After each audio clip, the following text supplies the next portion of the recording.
He's got a mansion, belonged to Ted Danson. He moved out when he heard some ghosts dancing. Load up the gear and get to the site. Set it up, investigate all night. Alright, split up and check things out. Go opposite ways to look around. All right, welcome to Cult Status, special Halloween edition. We're going to be discussing our favorite horror movies all month long. I'm your host, Michael, and I have a special guest with me, Andrew Bargeron. Howdy. How's it going? Doing all right? All right, so let's, before we get into the list of horror movies, let's get to know a little bit about yourself. What do you do? I am an illustrator, Not just, and I dabble in many other things, but illustrate. And that song that we just heard is from your band, Station, with an exclamation point, from the Yes. album Fantastic Cinematic. Yes. Great album, and it's available on, What was that? We're not starting over. No, we're not. Forget That it. was my guitar. C'est la vie. Speaking of music, that was my guitar. It's life. It just fell over behind me. It's available on Bandcamp if you want to check it out. The complete album is there. And I guess you have some For other free. singles outside of that. You can buy all of that for free. You can't buy it. It's for free All right. if you want. But you can You donate. can't. Yeah, if you want to donate money. And you also have your comic that you've been working on, Doombug 13, which is awesome. Thank you. You're too hesitant there. I'm not confident in Doombug 13. I'm just not confident because I don't find super fun time drawing sequential art. Yeah, but other than that, though, you do a lot of T-shirts and other stuff like that. And the website, I'm going to say, hopefully I say it right, Gimetzco.com. .com. So you can find a bunch of cool T-shirts there, and I'll post a link on the Facebook and our website for them. I Thank guess anything else you want to pitch? No. Well, yeah, no, not really. No? I do T-shirts all the time. That's my bread and butter. So Awesome if- T-shirts. if you do visit my website, also visit my Facebook, which is the page is just Gimetzco. So look it up. He'll have the spelling. But I submit to Threadless a lot, and all that needs votes in order to get printed. Votes, and sometimes they're doing this funding thing where you can fund a shirt. I need that too in order for you to get the shirt. So, yeah, it's all my bread and butter. So Making shirt designs. your output is amazing. Like how much you can get done in a month, and I'm just some of the designs. What happens if they don't get picked up? There's Redbubble, there's TeePublic, Society 6, a few others that I can't really remember. Those are all sites that are print-on-demand sites, and they're pretty decent as far as quality. So I have my little shops there set up. Society 6 actually sells the most. Yeah, I picked up my Gremlin shirt that you designed from Society 6, and that sucker has lasted like 3 years. And Awesome. the only reason that I'm kind of questioning whether I should keep it is just because of the pits. I wear it to the gym a lot, show it off, and it's starting to get a little stinky. See, So I have to go buy a new one. you can't buy it there though. No? No, Warner Brothers did a cease and desist on them. Oh, it was such an awesome shirt. Man, now I have a rarity. I'm not getting rid of that for anything then. Right, you don't get rid of it, but you might not be able to wear it. Maybe I'll do sleeveless, yeah. Oh yeah, you can cut the sleeves off. Look tough.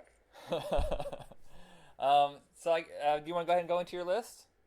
My list. What's my list? Your choice of Halloween and horror movies for this year? Horror movies mostly. There's not really a lot of Halloween stuff. There's like a couple. Yeah, I usually just say that just in case. Like some people like, the movies that aren't strictly horror, but they're kind of like family Halloween movies, like Nightmare Before Christmas and stuff like that. You never know. Right. So I don't want to That's- strictly keep it at horror. So these are mostly on Netflix, but some of them aren't. So tough luck trying to find them. Now, do you want me to go through it with you, or did you? Yeah, like, I do. Okay. I do. Well, first, I might prefer this. You look at the list or the headings and see what you want to maybe talk about first and ask me. Well, 'Cause one of the very first ones that you put that I absolutely love, I think it's the best horror movie of the last decade, is Trick or Treat. I like it a lot. It's so unique in its vision, and I'm really stunned that Warner Brothers had no idea what to do with it. So instead of like even trying limited release or midnight showings, oh, we're just gonna send it straight to video and kind of bury it. But and Halloween. It's a Halloween movie. So let's not put it out around Halloween or anything. Let's not do a Halloween campaign for it. Come on. I mean, Bryan Singer is the producer, am I right? And the guys behind X Men, that's a name value too. And for some reason, that wasn't even good enough, so they still just ditched it. And now, guess what? Huge following. Sequel. No kidding, really? No kidding. That's awesome. Same guys? Same guys. That's awesome. I'd love to see that. And it's because of the cult following. Now, we sought this movie out. My wife and I, we lived in Nashville at the time, and we went to a Best Buy nearby, and they were all out. So we called two other Best Buys. One of them had it, and it was like 10 or so miles away.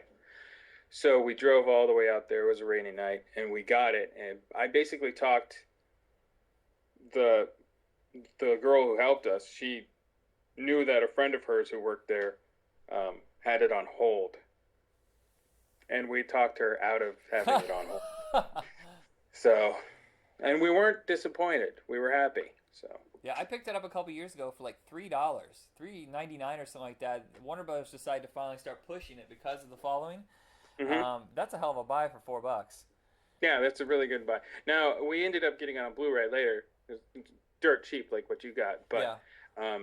That wasn't dirt cheap. That was like the retail value, Best Buy, not $1 off. Still worth it. Even the funny thing is, I never even occurred to me how short it is. It's like 82 minutes or something like that, and that's including the credits. Yeah. Well, what is it about? It's an anthology. Yeah, it just sometimes it surprises you. You're like, man, there's so much depth in that movie, and then you look at the time, and you're like, oh man, that felt like a 2-hour plus movie, but no, it just goes by like that. But it's not okay. There are movies that are an hour and a half that seem like they're 2 hours because they're badly written and they're boring. This isn't like that. You're just immersed. And I love the fact that it does take a little bit of the Pulp Fiction kind of out of its linear timeline, the way it approaches the story. But the weird thing is, the way it's designed is that you have to watch it in that pattern in order to understand other pieces of it. Yeah. And if they did it in a straight linear way, it wouldn't be the story. It's not as compelling. Right. It's a nice weave. It's not. Well, I have two anthologies on here. I have I Sell the Dead as well, which I didn't know that was an anthology until I watched it. Ron Perlman is in that. Yeah, and was it Moynihan? I can't remember his first name. Yeah, I remember watching that, but I didn't remember it being an anthology. So maybe I just well, it's got the main story, the guy being executed, and then the priest comes in, and then they have, or the monk comes in, and they have a dialogue, and in that dialogue are the stories. So. You know what? I haven't seen it. I think I just got it confused with Burke and Hare. No, Burke and Hare is not, but it is the same era. Yeah, for some reason I think I just confused the two movies, and I don't think I've ever seen I Sell the Dead. But you said it's on Netflix, so I should be able to see it. It is on Netflix. Yeah, and it's Trick is not on Netflix, but I Sell the Dead is. Trick or Treat, the anthology format, like you were saying, how it's woven is rather interesting. You can't give any of them away. No. I can't talk about them, but I can say there are tropes like there are like the werewolf, the vampire, the serial killer, the zombie thing. All those ideas are meshed into it. So listeners, check it out if you haven't already. You probably already have. I love the special feature on it because it has the short film of how it all began with the little boy, and he's very iconic. The way they designed him is something that automatically sticks out in your head. I love like those little extra features, and I feel like a lot of companies are ditching the special features, and that's one that's very important instead of just like. Well, the reason why they're ditching a lot of special features like that, well, maybe not like. A lot of stuff goes straight online, video on demand, so you don't have an extra menu to click on with video on demand. It's just the movie, so maybe that's why. Maybe they just don't believe in the product. That, and I do think that a lot of the times, like when DVD first came out, I was going through every single special feature. It didn't matter what it was. I just wanted to see, like, oh, this whole new thing that I've never been able to get before. Mm-hmm. But as the years go on, more and more DVDs, and some people just like go overboard with special features to the point you're like, no, this does not need to be 3 discs. And I just got kind of burnt out on it, and I rarely watch any special features now. Exactly. I don't watch any of them unless maybe it's a documentary.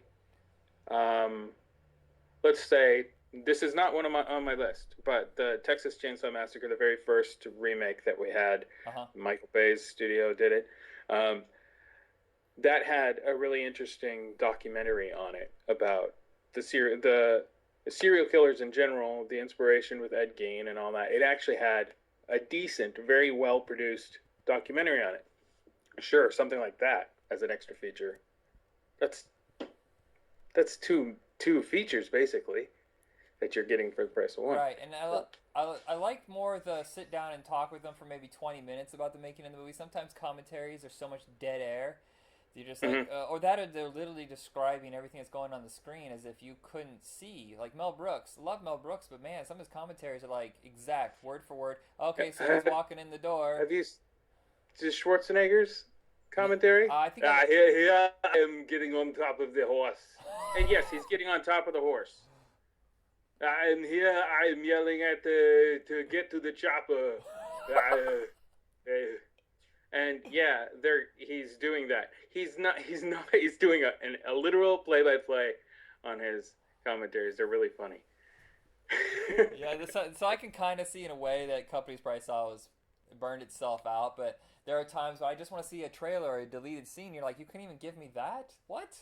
You know there had to be something. But they've been saving them for Blu-rays now. Like DVDs, you don't really get any special features. They like force you to buy the Blu-ray if you want to get any special features. Why not? Blu-ray's better. Yeah, when do you think DVD's going to get wiped out? Now?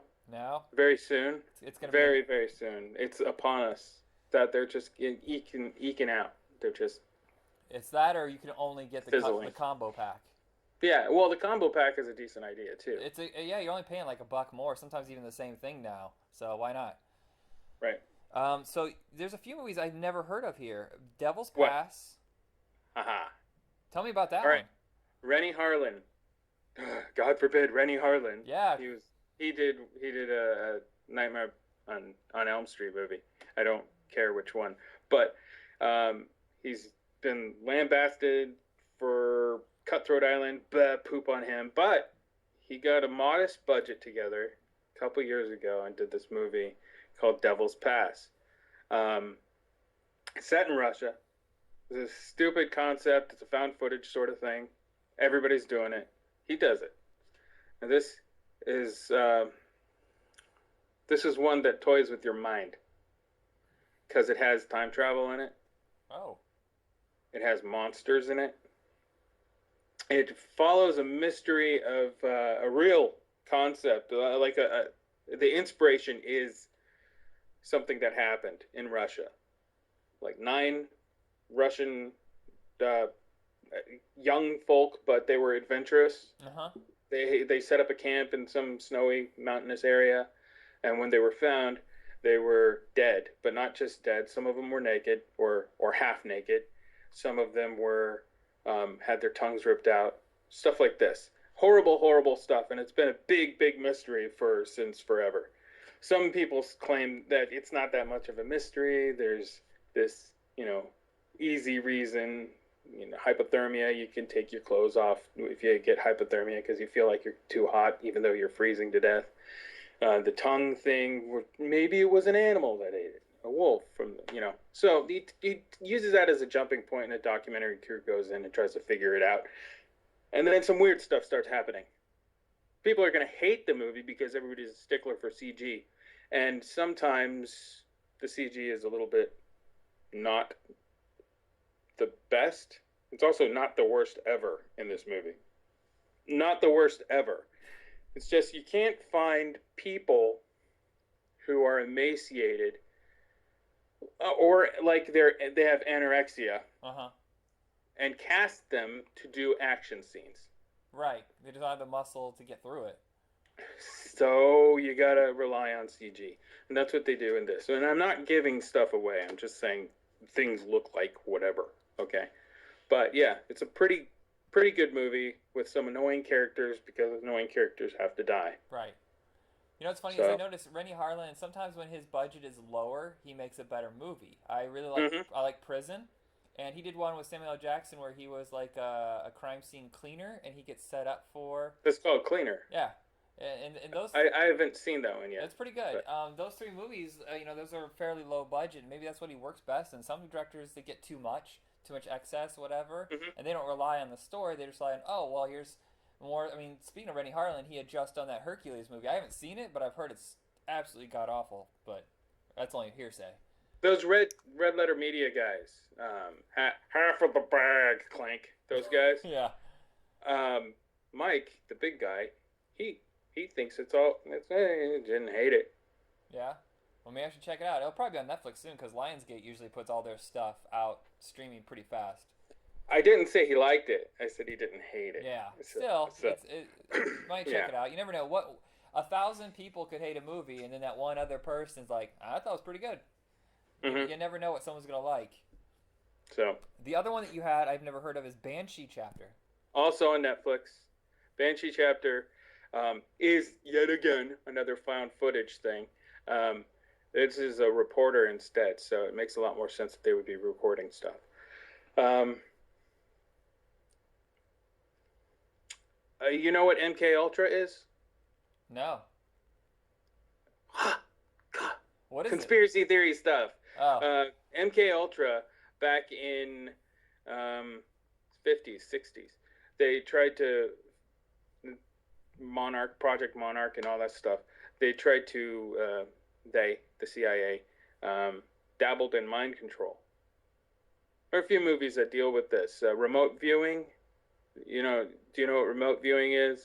Have you ever seen Suspect Zero? Yeah. It's been a while since I've seen that one. Suspect Zero is an MK Ultra movie. It's thematically MK Ultra and Okay. the remote viewing concept. But this has to do with a drug, and a Hunter S. Thompson type character, and a lady reporter, and her friend, and their adventure in trying to figure this thing out. Her little story. I can't really get into it, but it is bonkers. Oh, good. Okay, I like the bonkers. When I watch a movie and I go, "What?" The moment where I say "what" is usually the moment in which the movie is great or hooks me. And I'm like, I just what? So it's a what movie. It has All a lot right. of those moments. And So the third one that I've never heard of. It's funny. I know almost every single other movie that you mentioned, but I don't know the first three. Altered. Altered. I've seen it on like you'll see the picture and it's been talked about, but I haven't yet to see it. It has been on Netflix. It isn't currently on Netflix. Altered is an alien invasion movie. Aliens from outer space versus people on Earth. But there's a twist. And Regular blue collar working folk are actually out to get at least one alien. So they hunt them. Once they get them, I can't tell you anything else. okay. So it's one of those just you got to see it. Yeah, it's got amazing stuff, and it's by some of the Blair Witch folk too, and it's not a found footage film. Oh, okay. Now that I know this from the Blair Witch guys, yeah, I definitely remember seeing that either on the shelves or it's like somewhere like on streaming service. It's got it maybe not K&B special effects Right. and practical stuff, but at that level of stuff. I don't think there's any overt CG. Every movie, a romantic comedy, just has CG all over it. It doesn't matter what kind of movie it is. It has CG in it. But a recognizable CG, like the Rennie Harlan movie, where it's like a body running around and it doesn't quite look right. No, this movie doesn't have that. I think everything's practical. Maybe alien eyes blink with CG. I don't know. Yeah, as So long as it's not everything's obvious, that's yeah, the best everything. part. That's what I said. It's not. I don't know. I don't know how much CG is in it. So Okay, Pandorum. Now I've seen well, this movie, but it's sci-fi. yeah, I couldn't really get This is through it. this is under the heading of sci-fi. You're just not getting through it because it is produced by a dummy. Not really a dummy. That's too hard. Paul W.S. Anderson. Right. He makes popcorn filler junk most of the time. Resident Evil stuff, which is not on my list, but I like the Resident Evil movies. I can check my brain in at the door. It's fine. It's okay. Not every movie has to be Kubrick or anything. But he produced it. But Christian Albert, who is a German director, directed this. Watch it again, get through it. Because I love It Ben ha- Foster. Ben Foster's great and everything, and I don't know if maybe I was just distracted, but I remember just like being about halfway into it, being like, I got nothing connected to this movie at all. And I Oh, just come on. It has a great ending. It has it I has never got there. So it has mutated people monsters. And it all makes sense by the end. okay, And yeah. you probably got to some of the darker 1-2 person scenes, then that's all there were at the moment, and you were just not hooked. It does have some pace like that going on. But he comes upon these two other people. Ugh, and they're awesome. Both of them are awesome people, awesome characters. All three of those characters are great. That's a title you can find almost anywhere for like $5 on Blu-ray. Yeah. I see that like at Target and Walmart. So I guess yeah, if you get into it, it's a cheap way to I like pick it up. I like sci-fi that is not of this world, but that is super future of this world. So like Alien. I'm not even mentioning Alien on my list. Everybody's already heard of Aliens, Alien 3, Alien Resurrection. Which my favorite of them all is the one everybody hates the most, Third Alien one. Resurrection. Oh, No, Resurrection. You know what? Resurrection. The I like fourth that. one. The only thing that bothers me about Alien Resurrection is the zoom in on the gore. I thought it was just kind of excessive. Maybe that's just what he was going I don't for. even remember that. There's certain scenes like where the creature eats his brain or whatever, and they zoom right into his skull. I was like, that's kind of excessive. Oh no, that's okay. That's Caro. Caro is the visual director, and Jean-Pierre Jeunet they were a team. They're the people who did Amelie. So if you've seen Amelie, you've seen a lot of the same style of direction as Alien Resurrection. And it's got a The great camera cast. going in through and stuff like that. Yeah. It's weird. It's a weird story, and everybody's favorite, Joss Whedon, wrote it. He's not my favorite. I In can fact, tell. in fact, his template for Firefly was the crew of the Betty in Alien Resurrection. Yeah. It's just so obvious My- when you watch it and look at. And which one's better? The Betty. The scene that I'm obsessed with, and I remember after I saw it, I kept like, okay, this is weird growing up behavior. But you know the scene where they're underwater, they're swimming or whatever, and you see the one alien kind of just doing this, like kind of grimacing, or I want to say smiling at them. I remember. Well, that's his face. I know, but it always seemed like a smile, like I'm gonna get you. Right. But I remember like I had swimming class at the same time I had seen that, and I remember just constantly trying to swim through the water like that with like. Argh. But you don't have that huge tail, the prehensile tail to move you along. How do you know? You can't. You Well, can't see wait. it. Do you? Alright. I'm assuming. So Pandorum is along those lines of Prometheus or some huger than huge super future. It's so far into our future. I like those types of stories. Where there's no pop culture references. There's no like, oh, this is Or something. if from any, is hardly. Like in Prometheus, he's wearing a hat that says something that might be slightly current. I mean, the pilot, Idris Elba. But yeah, there's no pop culture references. You just have to go on what's happening in their time. And I do like that. That's a hard thing for a writer and a director to handle because everybody wants to be able to relate to everything. So you have to relate to the archetypes of the characters. Right. So And you have to have Ben Foster's blank. He's not a blank actor. He's a character actor. He's amazing. Ben Foster's always amazing. But in this movie, he's a blank. He's the guy that we are, trying to discover everything. Which is unusual for him because he almost always comes in as this really great character. He's not the star. He's always a supporting lead. Somehow he almost always steals the movie. 310 Yuma, Lone Survivor is one of the two prime examples. Yeah. Severely underutilized in X-Men. I can't believe they brought him in as Angel and then just ditched him. Let's not talk about it. Yeah. I always thought that was terrible for him, though. I don't want to talk about All that. right, so let's move on to something else. Garbage. Night of the Creeps. Garbage. Night of the Creeps. Okay, these are the zombie-ish section of the list. The zombie-ish stuff. Night of the Creeps. I used to watch from time to time when I was a young teen. It was on TV, and it was not KDO. Everything's KDOC to me. No, it was KTLA Channel 5, Los Angeles channel. Mm-hmm. I lived in Southern California, Riverside area. Haha, everybody who's from Riverside, what a terrible place. Keep going. Think about it. But, yeah, just a diversion. Just a slight digression. Breaking Bad was supposed to be set in Riverside. Oh.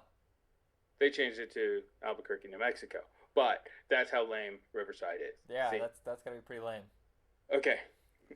No, or so they say. I haven't been there in, 10 years? More than that? How is it you end up in Tennessee? Mm. Just decide to change? Well, I was one of those failure to launch kids, and my parents were moving, and in order to stay in California, I had to have better things that were going for me than were, and they weren't happening for me there. So I also, because my parents are older, I decided to help them move to not to Tennessee, to South Carolina. But at the same time, I was chatting with this lady who was from Nashville. And by the time we got to South Carolina, a couple years later, we got married. So I moved to Nashville.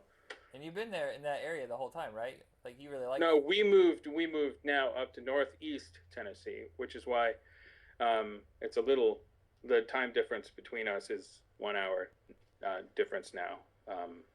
Really? Yeah, it's only 4:25 there?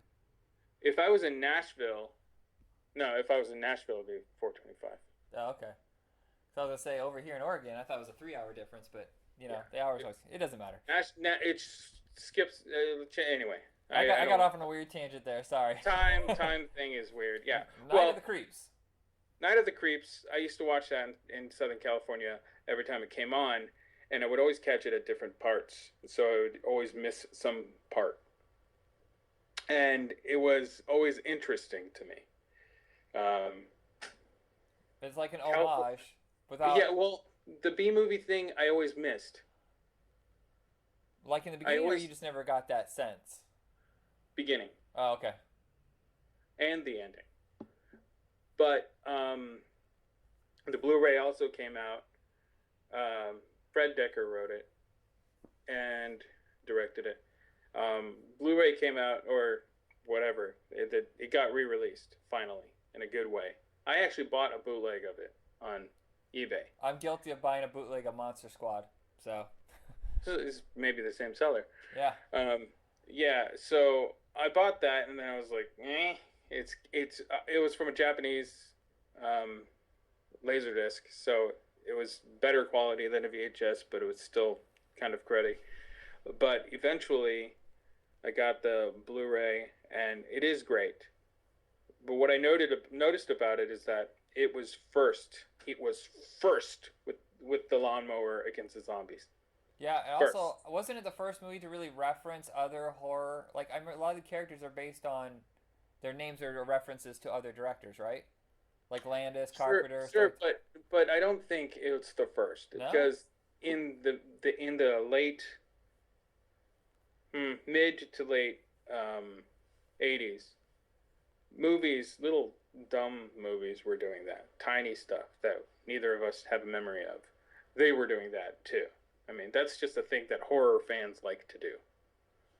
And Dr. Corman, paging Dr. Corman. Yeah. You know, Slither is a movie that's weird. It's weird because Night of the Creeps is kind of a B movie homage. Then Slither is a reference to Night of the Creeps, which is a reference to. It's very strange how we work like movies work now. It's like they're referencing a reference of a reference. I have. Do I have Slither on here? I think you do. Yeah, I do. It's actually in that same list of the zombie-ish because they both have slugs, and those slugs turn people into zombies. I like them equally for different reasons, and I think Night of the Creeps is a nostalgic reason, and I'm not a very nostalgic person. But when I get nostalgic about things, it's about things that I haven't experienced because I lived in Europe as a kid, from sometime in the 70s to sometime in the 80s. I lived in Europe, and I missed this like 8 to 10 year block of American stuff. Were you a military kid? Yeah. Oh, okay. So they don't. Did you experience like a whole different kind of like culture when it came to movies and TV and stuff like that when you were over there? Sort of. Sort of. Yes and no. I watched a lot of Italian television because we were in Italy, and Dutch TV. And Dutch TV had a lot more English speaking stuff because it's right across the channel to England. But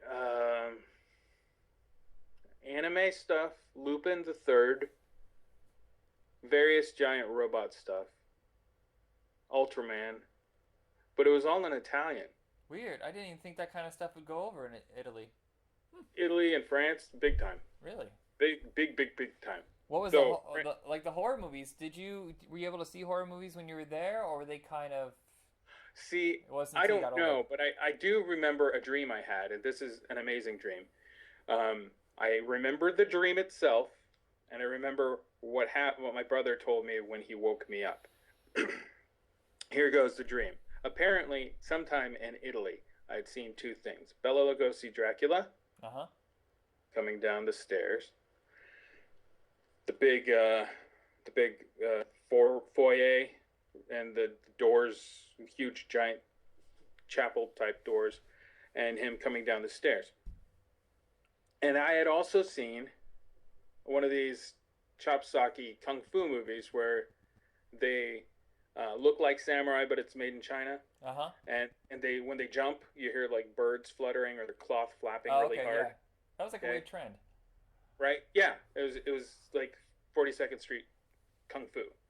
But I'd seen something like that, both in Italy on television at some point. So they got into my brain when I slept. And I was the Kung Fu guy. And I was hunting Dracula. So I walk up the stairs to the door's open, Dracula comes down, and I keep kicking him in the head.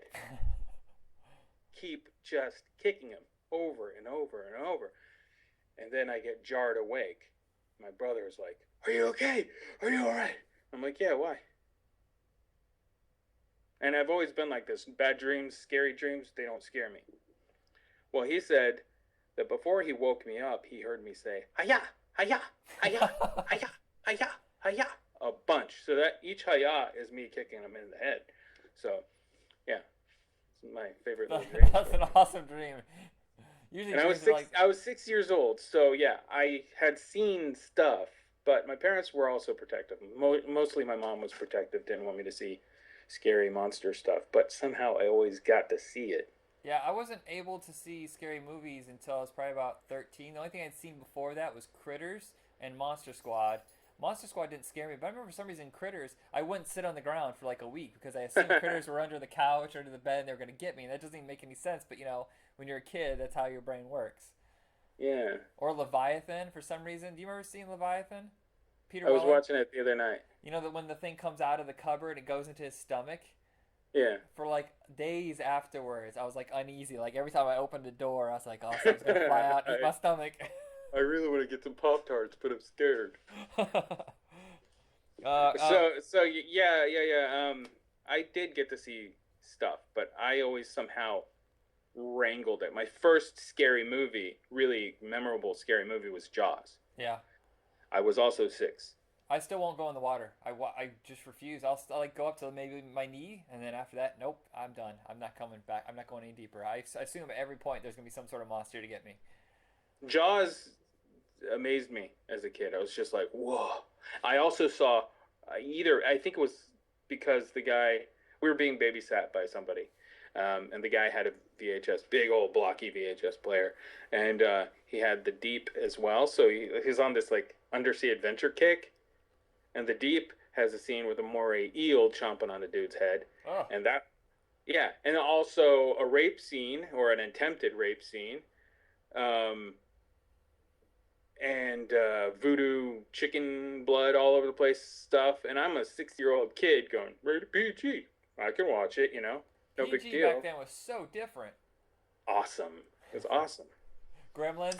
I also ended up seeing the Raiders of the Lost Ark at somebody else's house at one point, and my parents probably would have objected because of those snakes, my mom, and melting heads because of the melting heads. How the hell was that PG? I still have no idea how that got through. There's so many movies where you're like, I don't know why this is rated R. Spielberg. Has to be. He just did Jaws, and Jaws was PG. Jaws had a severed head floating out of That's right. a hole in a boat, and maybe Jaws or Jaws 2 had the bit off legs. I'm not sure. But he was such a pull, money, that he got it that way. As a kid, Indiana Jones, and still, the second Indiana Jones movie is my favorite. Really? Yeah. I don't hear that a lot. It's usually the first or the third. First one's boring as mud. It's so dull. It's so dull. I don't know, man. That movie moves. That sucker moves. I also just want to say, all you had to do was duck. All you had to do was duck, and the ball would have rolled over you. You would not have been hit. That is true. Idiot. That's what I want to say to Indiana Jones right there. The second one always scared me as a kid because I wasn't prepared for pulling hearts out. I was just always like, wow. And I'm not a gore hound. Yeah. I'm more fantastic. That's fantastic. That's a fantastic thing. That's fantasy. That's crazy. That can't happen. So even if it's gory and it has that element to it, I'm whoa. If it's August Underground, if anybody who likes August Underground is listening to me right now, you're dumb for liking it. It's horrible, terrible garbage. It's unredeemable. It's just a serial killer video. I have no idea what you're talking about, but Don't bother. Okay. Don't. Just, you heard it, so avoid it when you hear it. August Underground, avoid it. Because it's there just as gore, as mayhem, as no. I'm over any sort of gore for but it's gotta have gore. No.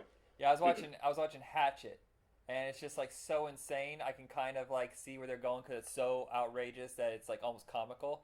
But when it's outrageous, comical. There's the part where the head gets ripped off. Yeah.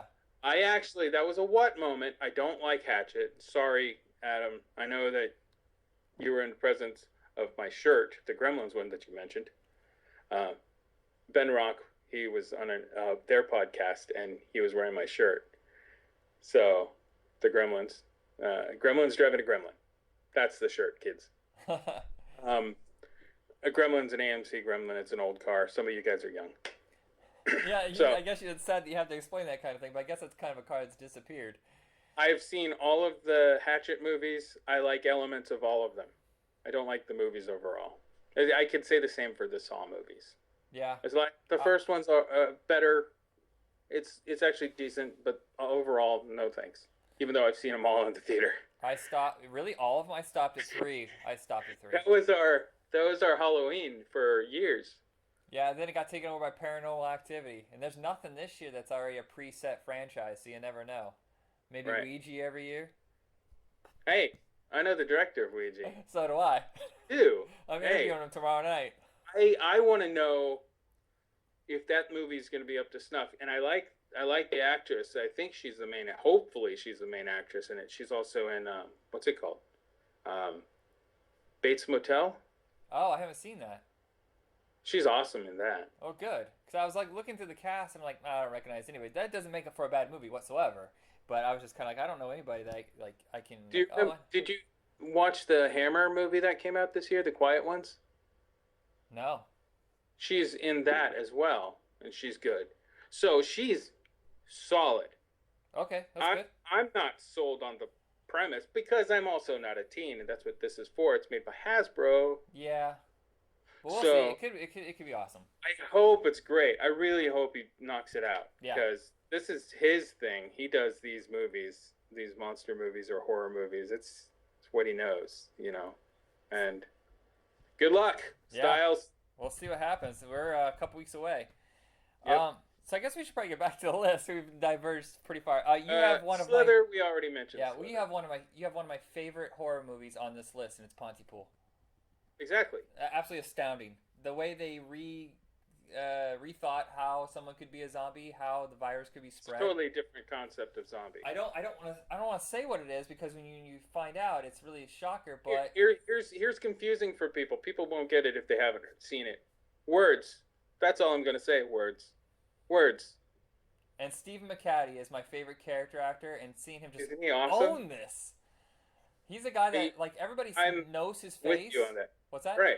I'm with you on it. Like Stephen McCaddy, my wife knows that when he pops up, especially in his later career, that I want to watch him. It's his voice, man. Yeah, the first especially thing I saw him in especially was in Pontypool. there was an old Corman movie, and this is right when he first became like a lead. He had done the James Dean movie on TV. I guess it was a big hit, but I thought it was insanely boring. But he did a Roger Corman movie called Moving Violations with Eddie Albert and Kay Lenz. And Right. that's a hell of a movie. I mean, those movies are kind of a dime a dozen It's a back then. But crash bang car movie. yeah, but there's something. I just thought it was better acted. You know, the story's a little more. The pacing is great, and I think he kind of disappeared soon after that. I know he played the villain in Death Valley. Death He Valley. I think he just stayed around Canada doing Canadian productions, and that's what Pontypool is. Pontypool's full on Canada, and I love it. And it's very small. It's confined to one building, but the way the actor or the director plays with sound, because it's a radio show and they're getting these calls in, hearing what is going on, but not knowing, letting your imagination really work. Holy crap! And now that's a stage play now. And it's got what the director did. He took the movie and he condensed it, abridged it, because there's a lot of in between parts where you have to see what's going on. It's all shot in the film, but we took a lot of the dialogue and he condensed it and took out the parts where you have to actually see, and he made a radio broadcast of it. Really? Yeah, it's on MP3. You can hunt for it. It's there. It's shorter. It's like 45 minutes long. That's one of those movies like. So it is like a stage play, what you said, but it's like a radio play. It has a following, but not really big, and I don't know why this movie isn't one that everybody's talking about. Like it's not like as years have gone on. It was only available. I got an import of it, a Canadian import, but it's only available like that as an import. It's not available stateside unless it's Netflix. So. Yeah, but thank God for Netflix picking up the cult movies. I was at a video store, and in Portland, somehow video stores still exist, like lots of them. And I went to an independent video store, and I was kind of looking at the new release wall. I didn't really see anything that was catching my eye, but I'd walked all the way there, so I wasn't going to leave without a movie. And I asked the guy at the counter what his recommendation was. And this is an actual person who watches movies instead of someone just clocking in and getting a paycheck. And he recommended Pontypool. He's like, that's of all the things on this wall, this is the one you have to get. Took it home, stunned. Yeah. And it's one of those that really everybody should at least try to watch. When I lived in California for a long time, I worked at Blockbuster, and this was also before IMDb took off. So I was that guy. I was the same. 1999, Blockbuster. I was the guy recommending crazy kung fu movies and sci-fi movies that were under the radar. And I'm the only person who recommended Vampires, John Carpenter's Vampires, over Blade. I hate it. I hate that movie. I liked it more than Blade. I hate it. Hate it, hate it, hate it, hate it. I hate Vampires. One disagreement All right right. here. Ladies and gentlemen, one per all the others that we all agreed on. There's one here that we have that I don't recognize. I mean, there's a lot of movies by the name of Invasion. Yeah, right. So it's called Top of the Food Chain in Canada. Another Canadian film. It's amazing. Is it old or new? Mid-90s. No, Okay. late 90s. It's late 90s. It's 98, 99-ish. Any names? Huh? Any names in it? Like any stars? Yeah, Cameron Scott. Okay, okay. He's he's the only name. Now I know which movie you're talking about. What movie? The one with Cameron Tell me. Scott. Tell me, what is Campbell it? Scott? Campbell Scott, Yeah. sorry. No, I have not seen it. I know which movie you're talking about. What is it? What are you talking about? What? Describe what you've seen. All I've seen is the cover. It sat on my Netflix for like a year, and I never watched it. But I remember it sitting there. So the disc, but not because Yeah. it's not streaming at all. The disc, yeah. It was. This is like 6 or 7 years ago. I had it floating around in my queue for a long time, but I never picked it up. Such a wonderful film. It is a spoof. It is not a scary movie spoof. It's not Airplane. It's a lot more subtle than that. It is a spoof of B movies, and I say zombie-ish. It's in zombie-ish in this list, but it could also be in sci-fi. It's an alien invasion story, and the people, zombies, aren't even zombies. They're people wearing khaki, but they are all kind of body snatcher type, pointing. They're not even that aggressive, but the whole film has this uneased, off-kilter nonsense to it. Like it makes And you the uncomfortable? dialogue, no, it makes you, well, okay, put it this way. When I first heard of it in Fangoria or Starlog at Blockbuster, I was flipping through, and the guy mentioned Twin Peaks. The director mentioned we want it to be was kind of quirky like Twin Peaks, and that already got my interest because who cares if Twin Peaks is popular right now? For me, when Twin Peaks came out in the early '90s, I was there, and I was lost in the shuffle when they started changing the time slot for the show. But I was there for Twin Peaks, and I loved it until I couldn't find it anymore on TV. And then it had always stuck with me, and I got the soundtrack. So Twin Peaks is a very big deal. So if you say, it's like Twin Peaks, I'm going to be interested at least. So I found it. Again, I bought it import, some Amazon sort of thing. And I showed it to my friends, and they all loved it. Or at least they told me they loved it. And I don't suspect my friends to lie to me about something so trivial. But they all loved it, and it's just weird. It's a B movie. It's a play on B movies, like 50s B movies, where the scientist comes into the small town and he's doing research, and coincidentally, some sort of sci-fi monster baddie thing happens. But man, I can't even tell you why it's so great. You would have to experience. I think the word spoof and parody, when I was a kid, spoof meant something that was more like tongue-in-cheek, that would take something, it wouldn't like bash you over the head like Airplane. It was kind of more of an underlying tone of like, we're mocking this. But then all of a sudden, everybody put spoof and parody in the same category. Parody always seemed more like, well, actually, parody has changed too. Naked Gun was one solid storyline with jokes intermixed. Now all these spoof movie, parody movies are, there's no plot. It's just grabbing whatever movies have been out over the last year. This is just, I agree. And I prefer the more taking something, have an underlying mocking, like have a full-on solid storyline that you could follow even if it wasn't funny. Airplane 2, Top Secret, and Naked Gun were all the same people, except for Naked Gun 33 and a third. They were all the same people, and they were all the good ones. They, exactly like you said, they took the concept of World War II Great Escape spy movie. They made a story, and then they filled it in with all these gags. And the story is a real story. The story is there. Same with all this other stuff. Same with this movie. Top of the Food Chain is the original title, but they called it Invasion to make it marketable. Right. The Top of the Food Chain. No, it still kind of tells you what it is, but I guess people want more simplicity with their titles, especially with the direct-to-video. It's got too many words. Come on, top of the... Too long, didn't read, TLDR. Well, there's Sergeant Kabuki Man, NYPD. Maybe they should have shortened that. Trauma, come on. Trauma doesn't follow any rules. All right, this is the one movie that has always eluded me. For some reason, I've never... Ghost Story? Yes, Ghost Story. I've never seen it on video. I know it was a big production, but I've never seen it available to rent. I've never seen it streaming. Okay, so it was on Netflix. It'll be on Netflix again. It was. It dropped off. It was on HBO earlier this year.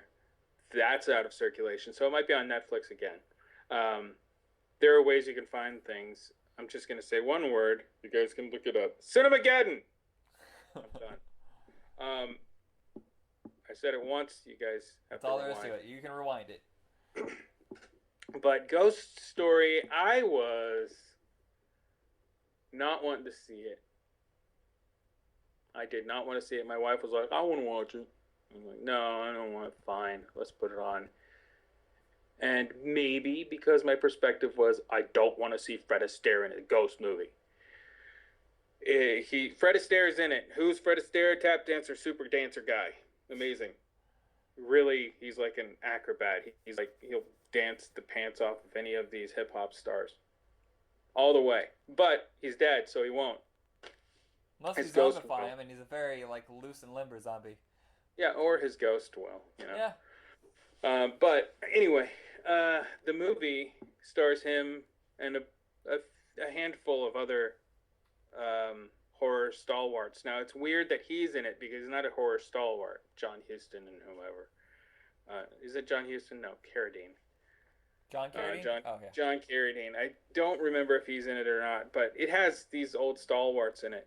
But the movie, I've only seen it like maybe once, is a really good ghost story. That's from And Peter. it's called Ghost Story. It's from Peter Straub, right? Am I correct? I'm not sure. I feel like that's the only book of his, and because he was a fairly known, horror writer, but I think it's the only movie of his that's ever been turned into like a theatrical release. I think I've seen a couple other ones are like TV stuff, but I don't know. Stephen King everywhere, Clive Barker everywhere, but for some reason there's a lot of writers out there that would churn out tons of stuff in the '80s, but you never saw movies of them. Oh yeah, you're right. Dean You're Koontz, like he did Watchers, and that was about it. Fred Astaire, Douglas Fairbanks Jr. Yeah, it's just so good. I mean that's why. It's still not. Here it is. Here's the synopsis. I'll read it. Seymour. Okay, four successful elderly gentlemen, members of the Chowder Society, share a gruesome 50-year-old secret. When one of Edward Wanderley's twin sons dies in a bizarre accident, the group begins to see a pattern of frightening events developing. I don't want to watch movies about old people. Sorry, Cocoon. I mean, I enjoyed Cocoon as a kid. I don't want to watch it ever again. Grumpy Old Men, though, is a regular watch in my house. I will watch Grumpy Old Men, but that's comedy. It's kind of easier to take it when it's like that. All right. So I like Alan Alda. I know that's not. Is it Alan Alda? The actor Alan Alda. It might not be Alan Alda. Who am I thinking? It's not Alan Alda. I don't like Alan Alda. Sorry. Alan Arkin. There it is. Oh, I love yeah. Alan Arkin. He's always perfectly crotchety and grumpy, and I love him. So I don't have anything against old people necessarily. It's just how things. At the time, Fred Astaire, it was always musicals, and that's like my mom's thing. That's not my thing. So then I end up watching Ghost Story, and it's just so good. Don't let it elude you. Splinter. I feel like I've seen this, but I can't recall. That's where he gets like the virus and it kind of splits apart in your body. Am I wrong? As a virus, I'm not sure like that. It's more like a fungus, I think. It's about 5 years ago, right? This came out? No, it's longer. It's 2008. A young couple are driving, and then they stop at a gas station. Something wonky's happened at a gas station. Turns out a criminal and his girlfriend are at the gas station. Something goes amok. But there's also, at the same time, this strange thing happening to everybody around them. Yep, that's right now. I remember it's all in a convenience store. I remember that being pretty entertaining. I wonder if that's still streaming because I'd like to see that again. I don't think it is, but I hope it is. I love it. That's where I first saw Shea Wingham. Oh yeah, from Boardwalk Empire. Yeah. Yeah. And so many other things. Shea Wingham is amazing. He's in another movie. I'm just gonna shout it out. Dutch Southern made a movie called South of Heaven. Shea Wingham's in it. He plays a character called Mad Dog. That movie's nuts too, in a good way. It's not a horror movie, but it has horrible things in it. But it's also kind of like a fable. So South you of see Heaven? the thing, South of Heaven. Okay. You see the thing with me and Fantastic and things like Right. that now. So Dead Birds. That's the Western, right, with Henry Thomas? yeah, I didn't know if I should keep that on the list or not because I haven't seen it in a long time, but I know it had a decent impact on both my wife and I. She doesn't like it even more. I mean, the monsters aspect of it creeped her out. Uh-huh. That's what I mean by don't like. She liked the movie. But I would have to revisit it. I was just thinking of like monsters and things like that. Then, What do I have as by way of monsters on Right. my list? And I don't have a whole lot, but Dead Bird seems to be one that is pretty resonant. well, you have a much longer list than the last episode I did, where it was like 5, and I was like, oh, we're gonna have to fill this up a little bit. In the Mouth of Madness. Now that's one that I've seen numerous times, and I was severely disappointed that New Line Cinema kept pushing it back. I remember seeing a trailer did they? for it when New Line Cinema acquired the rights to Escape from New York for a while and Yeah. Assault on Precinct 13, and Okay. they put trailers in the Mouth of Madness, like a little. It was a trailer, but it was also the same time like Sam Neill and John Carpenter would talk about it for a couple minutes, and it just stunned me. I'd never seen anything like it. I had never experienced any H.P. Lovecraft. I had not seen Reanimator or anything like that. So that kind of imagery really like appealed to me, and I was like seeing stuff that my brain. Well, Reanimator isn't quite even the old ones type of Lovecraft. That's just kind of like a different type of Lovecraft. Yeah, but at the end of Reanimator though, the creatures come out. Right? Am I thinking of the right movie? No, you're not. No? I don't think you are. I could have swore at the end all these tentacles come out or whatever, and that kind of idea. And then From Beyond came out, and that's kind of From Beyond is a lot more. yeah. like- So that concept plus the fact it was one of those movies that kept screwing with reality and changing what your perception of what was real. Which movie? In the Mouth of Madness. Yes. And- That's the part. It's a Twilight Zone. Seriously, it's a big Twilight Zone episode. It really is. It's the biggest, most awesome Twilight Zone episode ever. But it's if you watch it again now, and you saw it back in the day, 95 is when it officially came out, it'll seem a bit dated and not so jaw-dropping. Yeah. However, it's still great fun. And the movie, if I remember the movie correctly, it bombed. Didn't it do? Yeah, it didn't do too well. Like Carpenter lost it around that time. Like as far as his draw in the theater, he lost it after he did the Invisible Man. Yeah, which was a huge movie and it tanked horribly. I don't mind it, but it's obviously not in his wheelhouse to do that kind of movie. Village of the Damned though was much worse, and it did, I believe, better than both Invisible Man and Mouth of Madness, and I have no idea why. Name value. Maybe. But yeah, In the Mouth of Madness is one of those severely underrated horror movies that at the time I consider one of the best. Horror fans who are our age, within our age range, I'm a bit older than you, they tend to already know In the Mouth of Madness, have forgotten about it, and then go, oh yeah, wait, I remember that. That was cool. But the next generation has no idea because I can't seem to find it anywhere. You never see it like added to like multi-packs or on streaming. Not on Blu-ray yet.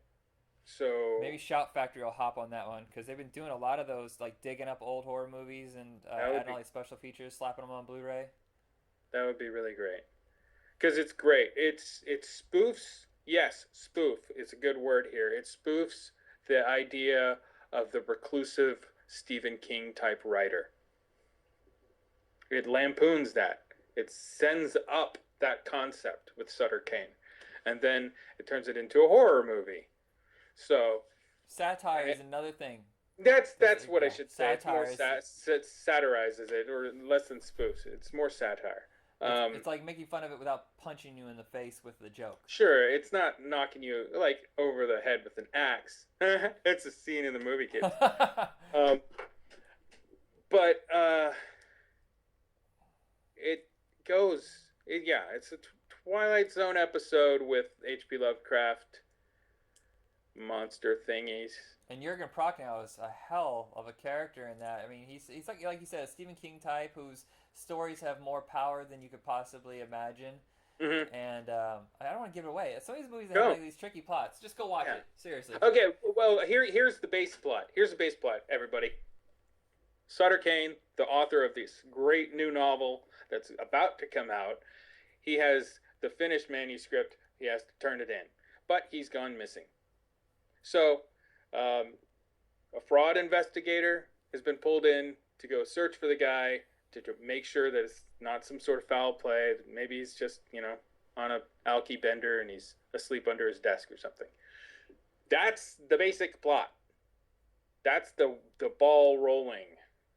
Once you get the ball rolling, everything after that is the crazy, and it's good. Sam Neill, it's one of his best performances. It's just kind of a shame it's kind of been hidden. I don't have this on the list. What is it called?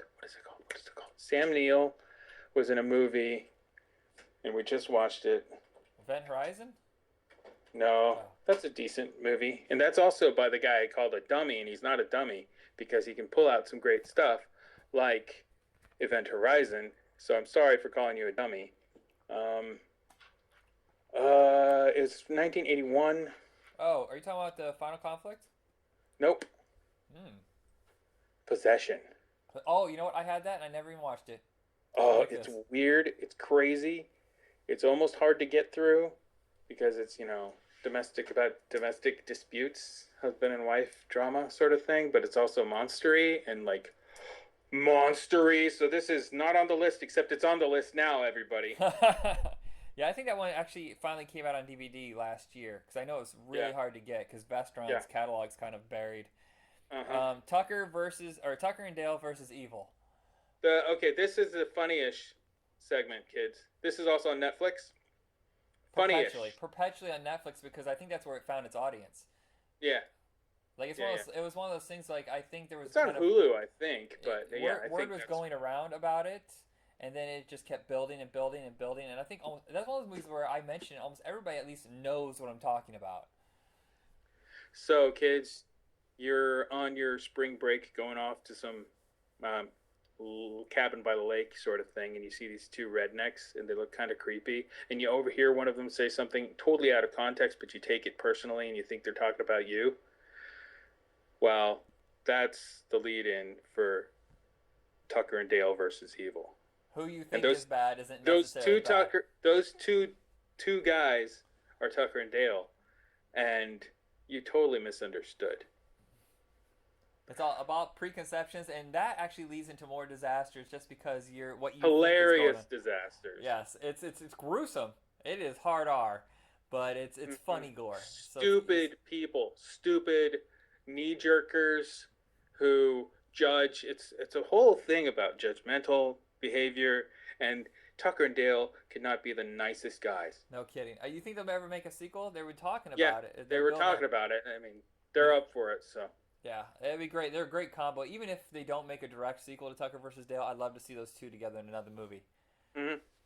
Tyler Labine, is that it? Tyler Labine and Alan Tudyk? Yeah.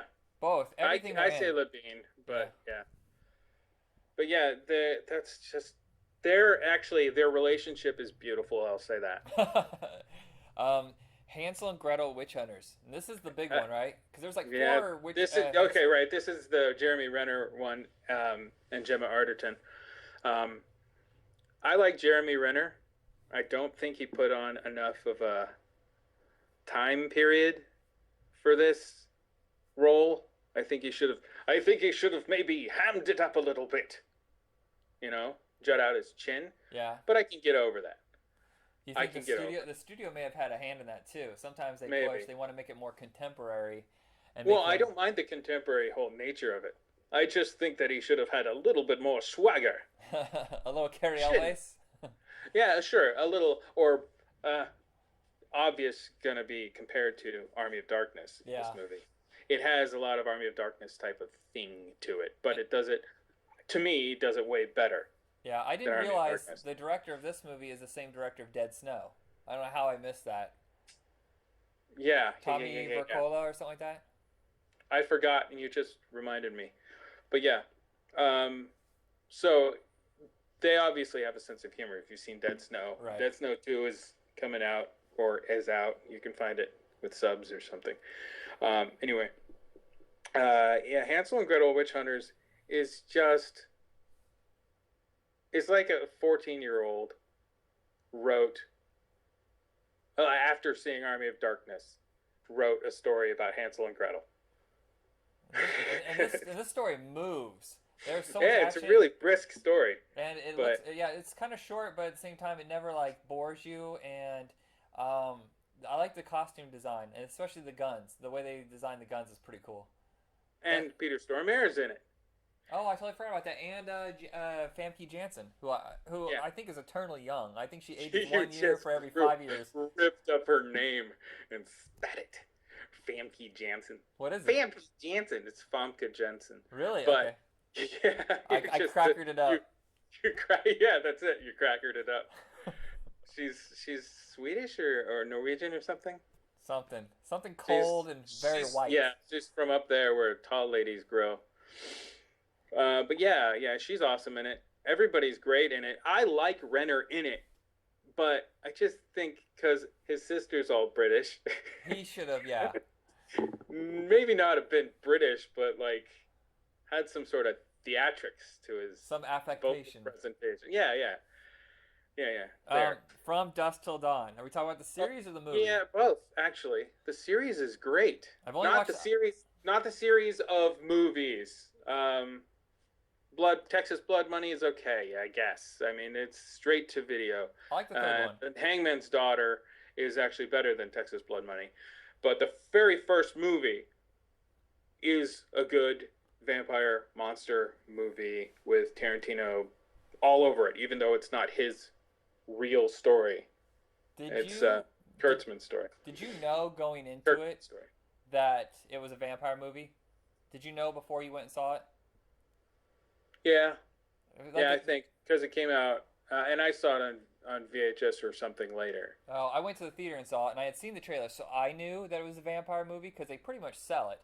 But they didn't have a lot of money for promotion, so you had to catch the commercials at the right time. All the people that I was with, the other 3 guys that I was with, had no clue. They thought. So they're watching this crime story that they thought Tarantino flick, even though Robert Rodriguez directed it. But well, it's they had Tarantino dialogue. they had done Desperado before, so they thought at most it was going to be an action movie, you know. And then all of a sudden it flips on a dime, and you can just see their faces going, "What? Huh?" That's the what moment. That's the what. What? And it's not a jump the shark. The what is not a jump the shark, or there's a new term. I forget what it is. But anyway, it's not that jump the shark situation. It is literally like this movie just flipped. Yeah, flipped. It just did something that made my head go confused. There's a part of Dusk Till Dawn. I will say this, and this is probably going to make a few people hate me. I like the first half better than the second half. There's such a control and so much energy going on in the dialogue and characters. And then when it switches to the gore and the stuff... Huh? Mayhem. There's a couple scenes in the gore that kind of just take me out of it. I know it's supposed to be excessive and grindhousey, but for some reason I was more interested in the first chunk. You know, when Tito's playing in his band right before the mayhem starts, and he's playing the guitars and everything, he's a Tito Puente, I think his name is.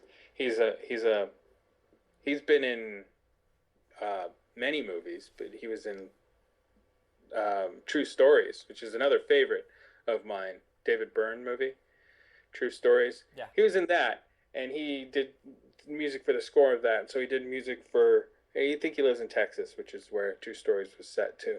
So he's the band leader in. I don't know what the band's name. It might have even been Tito and the Tarantulas. Chingon. Tito and the Tarantulas might have been them. Chingon, I think, is Robert's own band. Anyway, he's up on stage. They're doing the thing, and then he goes vamped out, fangs, and they always have to hiss because they got fangs. And then the mayhem starts, and the camera zips back and forth, and everybody's dying and whatever. And then you see him playing a body. Yep, that's exactly where I kind of go out of it. I'm like, what? A leg with tendons as the strings and the torso without arms, no head, and that's the body of the guitar. That's the scene. That's Yeah. the scene where I go, come on. Yeah, it's I that. And then, of does course, they cap it with the fact that he says, fuck you, good night, and they all explode. And you're like, did you guys just kill yourselves? I don't understand what just happened. That's the one thing.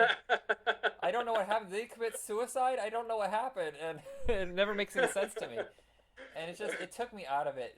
There's some Yeah, really great stuff. I love the rat creature. I love totally the okay characters. with the rat creature. That totally also doesn't make any Oh, sense. no, it But doesn't make any sense, but I just love the look of it. That's all. yeah, yeah. Or the scene where they cut out, but then they keep parts of it in, of the lady's belly opening into a giant mouth. Oh, yeah. I remember So watching. you have her from behind, like lunging and doing kind of a zombie walk because she's kind of a bloaty dead lady with a mouth for a gut, but they never show it directly from the front. Yeah, so you don't really understand what's going on with that. Right. But, I So mean, she's just filler in there, but yeah. I love the fact that they brought Fred Williamson back and Tom Savini Mhm. had a great role in it with the little penis gun. Yeah, Sex Machine. Now, in the TV show, I don't want to ruin anything. The TV show is a lot more fleshed out. Now, what you have with the movie, you have the graphic novel, the film adaptation or the story adaptation into a graphic novel form. It's really short and nice. Huh. But the TV show, you have a novelization. Right. In fact, I've only seen the first episode, but then the first episode is that entire first scene in the convenience store. Yes. And I remember, That's I'm saying. That's a chapter right there. So the next episode right, is another chapter. that was the In a first novel. time I had ever seen Michael Parks was in Dust Till Dawn. And I mean, he just wowed me in that. So everything he shows up in, he's kind of like Steve McCaddy. Whatever he's in, it may not be Yeah. good, but he's going to be good. And Don Johnson took the same exact role, but twisted it in his own way and made it completely his own. And that's what, And also, it's great. yeah. In Now, fact, he's not throughout the whole series. He isn't throughout the whole series, but he pops up here and there. yeah. And the Renche, who is going after the ranger, who is going after the two, the Gecko brothers, is awesome. He's really great. You know what's funny is last year, John Hawkes, he's the convenience store guy. He was in San Luis Obispo at the film festival, and we went to it, and they had a line of people asking questions, and they're asking all these high-ended, kind of questions, and I want to get in line, but that line is getting really long, and I'm like, man, I so want to ask, what was it like to work on Dust Till Dawn? Because everybody's asking all about the independent award-winning movies, and I so just want to go in there and ask them about that, but I No, never it's got John to. Hawkes. It's from Dusk Till Dawn. It's Yeah. his. That's the first thing He's I've ever also seen him in. he's super important in that scene. Like his portrayal of that guy, the clerk, is important. It's not lame. You have to have that guy who's completely credible, nonchalant. Yeah, hey cop, and whatever. It's great. Yeah, I don't think there's a single bad casting in that movie except maybe his son. Is he an actor? Sorry, Harvey Keitel's son. No, I don't think that kid was an actor. Now the kid in the new show is much better, as far as acting goes. But yeah, the kid not a very strong actor anyway. I think using Cheech Marin the way that they did a couple of times was too excessive as well. Yes. Took you out of the picture. Well, he literally looks at the camera. He breaks Yeah, that there- fourth wall. There's a couple of times where they use him as two different characters, or like one character's fine, and then they use him again as a different character, and you're like, "Come, Yeah. I get it. He's Okay, he's the border patrol, and then he's the guy outside. you guys just don't care." Yeah. And it's not a carelessness. It's just who cares as far as opinion goes. That's what I mean. John dies at the end. Don Coscarelli's return after a decade since Bubba Hotep. Oh Yeah. my God, it's so. And struggling to get money for Phantasm 5 or whatever. I guess he's done. He's just doing the editing. He's been shooting it slowly over the last 5 years or whatever, and it's ready to go. Because Oblivion was out while I was working at Blockbuster, when I rented that to people, I would call it Oblivion because it's funny. because that's what it has, Roman numerals in the title, kids, if you haven't seen the box. So, everybody's kids now. I Hey, hope kids. I hope that the fifth one's better than the fourth one. I felt kind of it was I haven't restrained seen because the the fourth. budget was so Never tight. saw it. No, Never saw it. it wasn't very good in my opinion. I mean, the Phantasm movies have always been kind of frustrating, and Don Coscarelli's movies in general are kind of high-minded, Beastmaster. ex- Beastmaster. except for Beastmaster. I love Beastmaster, though. oh, I love it too, but I would say it's the most accessible of all his movies. But Bubba Brain. Hotep, the Phantasm series, and John Dies at the End are very high concept, Sure. very almost like I want to say literate with its They're ideas. tough and, sells. yeah, and How do you dreamlike. sell it? How do you sell Bubba Hotep? Elvis impersonator, or who might actually be Elvis, fights a mummy who sucks the souls out of old people's butts. With the help of a black John F. K. Yeah, with Black John F. Kennedy, who's obviously not John F. Kennedy, but he has the character of John F. Kennedy. All right, here's a lot of money. Make the movie. John Dies at the End. I would say initially that first 5 minutes when they're hunting, or they're down in the basement, or whatever, and that meat comes together into a giant monster. That's the scene right there. That's Okay. kind of nutso. Like that's what the movie is going to be about. When I was young, and I was really actually more into drawing sequential art, I had this comic character I wanted to do called Cheese Boy. Now, this all relates to John Dies at the End, specifically about the meat monster guy. So I did this short comic. I did actually a bunch of stream of consciousness type of comics before that didn't make any sense. But then I started narrowing it and getting it a lot more like The Tick, I guess. Or even Scud. though I wasn't. Scud, the Disposable Assassins, kind of stream of consciousness, but at the same time a little more. Well, no. When I narrowed down what it was less stream of conscious, and it was a lot more straightforward, like how The Tick is drawn. Okay. Actually, also how Scud is drawn. I was reading Scud at the time too, but the story was called "Meat is Murderer," and it started in where this guy named the Dart, who had modified Nerf guns. This is a stupid comic, everybody. It's really dumb. He had modified Nerf guns, and he was trying to beat up the meat thing. And it was very much how I drew it, looked very much like what they ended up using in the movie. Now, I can't sue anybody. It's not right for me to sue anybody, because it's just, how do you make meat a monster with, like, a bipedal monster? How do you do that? You do what I did, and anybody who is an illustrator would probably figure that out. So, and they don't have access to my Dropbox, which is where I have the drawing. But yeah, they fight this monster robot made out of meat. That's just the hook in the beginning, but there's so much more to it. All I have to say is soy sauce. Soy sauce. Mm-hmm. The idea. Whenever I hear the word soy sauce, I don't think of the food anymore. I think of the drug that alters Yeah, your I perception. I forgot like about it, and I just had some noodles yesterday or the day before with soy sauce. Maybe this isn't really happening. Podcast. Maybe. Did you see a giant fly creature out of the corner of your eye? I have a cat. I mean, is my cat a giant fly thing? What's happening? Yeah, it's a very hard movie to explain, but you can't explain it. David Wong wrote it, who's a writer for Cracked. He wrote this novel, and the novel is also hard to explain. You can't explain any of it. Just watch the trailer. It's like perception, reality, but it seems like it's very entertaining.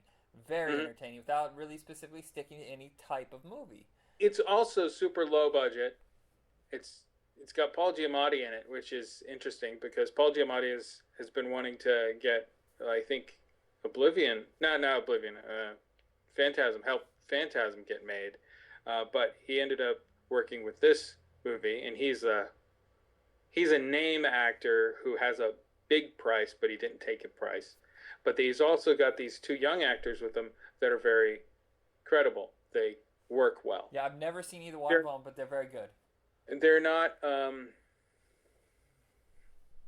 CW standard actors. They're not just handsome guys. They're not just pretty guys that are there for Vampire Diaries. They're just kind of cool looking dudes who can act. Right, Which which is good. the best way to go. I'd rather have an ugly person who can act than someone who's really appealing visually but completely stone-faced, dead inside. I hate that about a lot of horror movies, especially ever since the Scream thing. It seems like there's a wave that never seems to end where they fill it with blank, generic white teenagers and then one random ethnic character, and that one usually goes first. Yep. After that, you have Detention. I just watched Detention, and it just got All added right. to Netflix. It was on Crackle, but then just got added to Yeah. Netflix. That thing is crazy. It's another kind of hard to explain. It's a spoof. At the same time, it's almost meta and In the 90s, there was a movie called Nowhere by Greg Araki. And this movie seems like. Okay, Greg Araki has made a movie called Smiley Face, and that movie is really fun and funny and good. And he just finished a movie called Kaboom, or that came out last year. That was interesting and strange, but a bit bawdy. A lot of nudity in that. But in the 90s, he did Doom Generation, and after Doom Generation, he did Nowhere. Nowhere was supposed to be a spoof of a teen movie, but with a 90s slant, so it had a lot of raver culture and a lot of it had alien invasion stuff going on in it. really, I have Yeah, never seen that. yeah, I've seen had- the one he did before that, but I have seen Smiley Face, but I've never seen that one. Smiley Face is fun, right? Yeah, It's watching just Anna dumb. Faris. I don't condone pot use or excessive use of alcohol. I'm a clean guy. I'm a straight shooter. But Smiley Face is really stupid fun for a pot movie. And that's what it is. It's a pot movie. But Nowhere, not a easy movie to like. A lot of bad acting. And it seems to be like a movie that it has so many names in it too. That a lot of young stars in the early mid 90s got together and shot on the weekend with Greg. It's that sort of movie. Okay. But Detention seems like Francis, I think that's his name, saw the movie. He did Torque before it, and Right. there's a couple of digs at Torque. Yeah, I know. It's funny how he mocks his own movie. in Yeah. that. Because Torque is nonsense. Oh, completely. Yeah. So it's like he saw Nowhere and was like, yeah, but I can do that better, and I'm not being a jerk. I'll just do it better. And that seems to be what The movie Detention is frenetic. It goes so fast that I literally had to watch it a second time almost immediately afterwards because you can't catch all the dialogue, the jokes. Everything is going insane. It's very, very. If you get bored watching this, there's something wrong with your brain because it goes so insanely fast. Well, okay. You could actually get bored in the same way that a cat gets bored eventually of the red dot. It's constantly moving and the cat can't catch it. So you might have just this overload. I guess, yeah, if you needed a breather, calm down and catch up again. That sort of bored? Yeah. But Yeah. it's a horror movie. It's a comedy. It has time travel. I hope I didn't screw that up. Or did I just screw it up?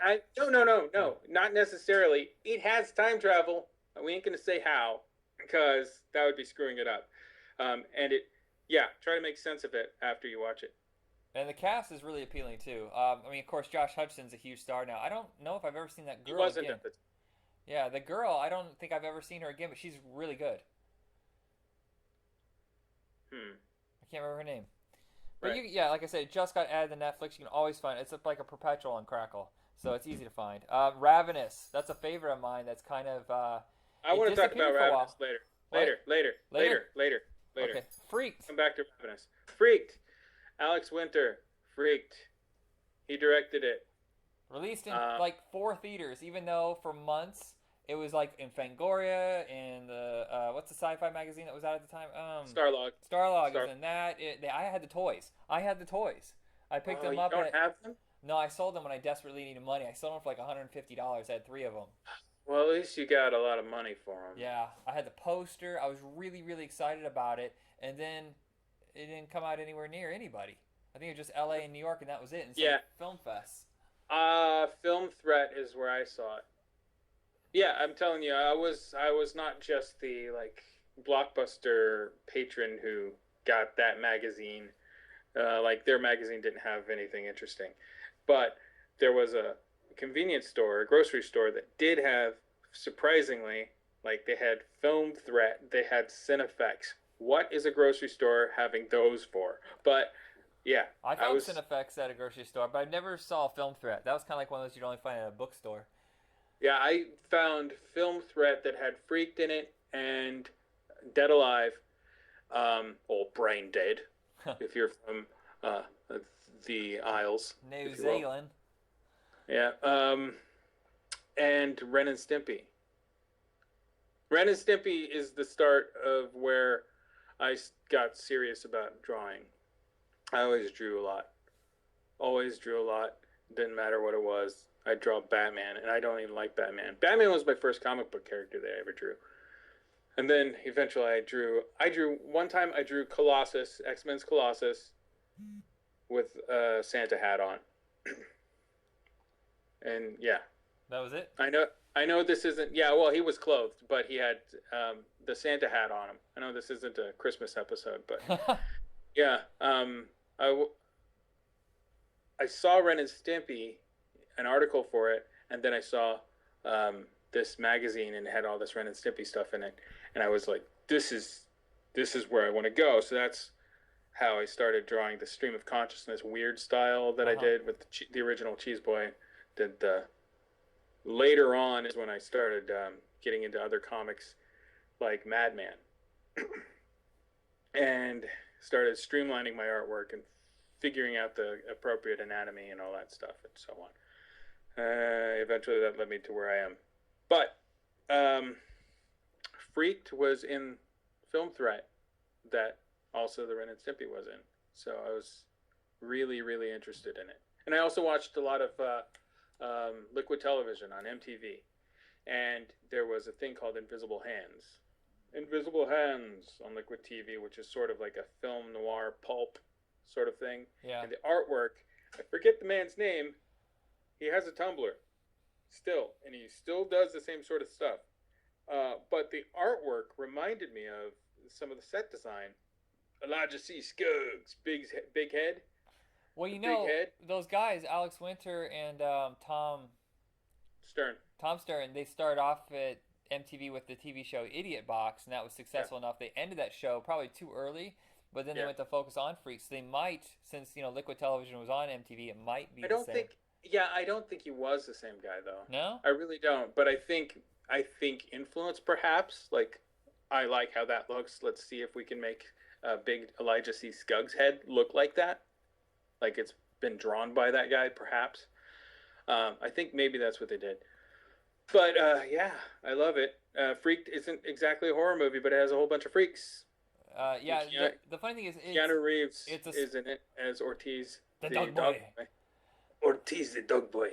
And then he chases after a squirrel. I ruined the movie for everybody. It is a spoof, and it does have a couple like completely outrageous scenes. But like with all great spoofs, it has a full-on storyline, and it has this raw energy in it that I've never seen in another parody before. There's something so I don't want to say punk rock because that sounds like such a cliche. No, it is. I mean, it had P-Funk at the beginning, and it had. Wait, no, it didn't. It had what? I thought it had freak. Was, what is that? Is that Henry Rollins? No, I thought it was Butthole Surfers.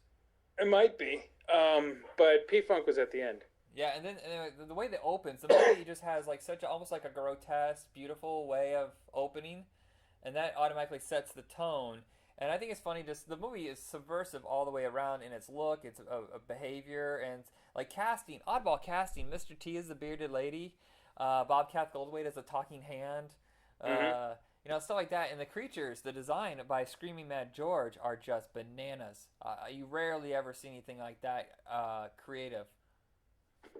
And Screaming Mad George, he didn't do a whole lot of movies, or if he is, I just don't notice anymore. But there was a small period of time there where he did like 4 or 5 movies in a row where his designs are completely bananas. They're almost comic booky, but they're also kind of gross.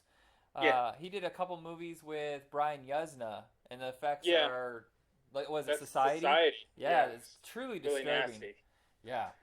Society is a terrible movie with a good concept, but it's done in '88, and so it seems like it's very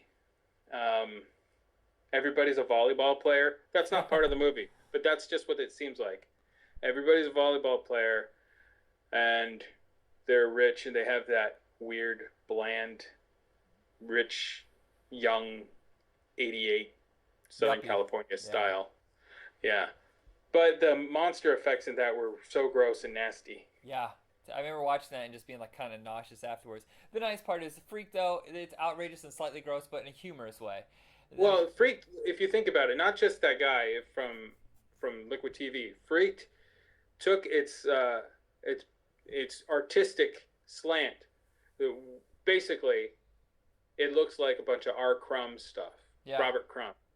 And of course, having the sideshow carnival the style. Fabulous Freak Brothers or whatever. Also, the counterculture comics from the early 70s. Yeah. Is what it looked like, but in the freak show setting. So, like combining old-timey freak show with early 70s character design. That's what it's... It has a very, like, almost subconscious level of uncomfortability with it. But at the same time, the story is so strong. The characters are great. You know, there's a weird joke that we used to run by each other every time. I used to work retail, and I was in the back room. And we always had an inside joke. If we heard a sound, we didn't know what it was. We always Styrofoam. Yep. I saw that a mile away. And you don't understand that if you've seen that, but it was such an absurd moment that we always remember that. Stewie Gluck is one of my favorite characters in this whole thing, where he falls out of the plane. When he lands and the book hits him in the head, Hey, I had to... Hey, I'm okay! Bonk. I had to stop it just to focus on the fact that I was going to pass out from laughing so hard. This kid's such a bad actor, but it's perfect. Yeah, I mean, Perfect he's so bad acting. outrageous. Maybe Ricky Coogan! Maybe it isn't bad acting. I'm going to talk about something that's also not on the list. The remake for Fright Night. People don't like it because it's a remake. I Shut love up. it. Everything's the remake of Fright Night is great. The straight-to-video Fright Night 2 is terrible. Oh my God, Not garbage. talk about that ever again. It's so bad. But the remake. Fright Night is my favorite horror movie. But, this is weird, I think the remake is better than the original. Does that make sense? Oh, that's fine. Because like emotionally, that Fright Night was one of the very first horror movies that I was able to go rent, and I watched it over and over. And the second one, it's the same but different. They changed out the horror host, and as much as I love Roddy McDowall, David Tennant is amazing. The dialogue is so much stronger in the remake. The characters are so much more alive when it comes to their energy together that I appreciate it more. And what is it? Imogen.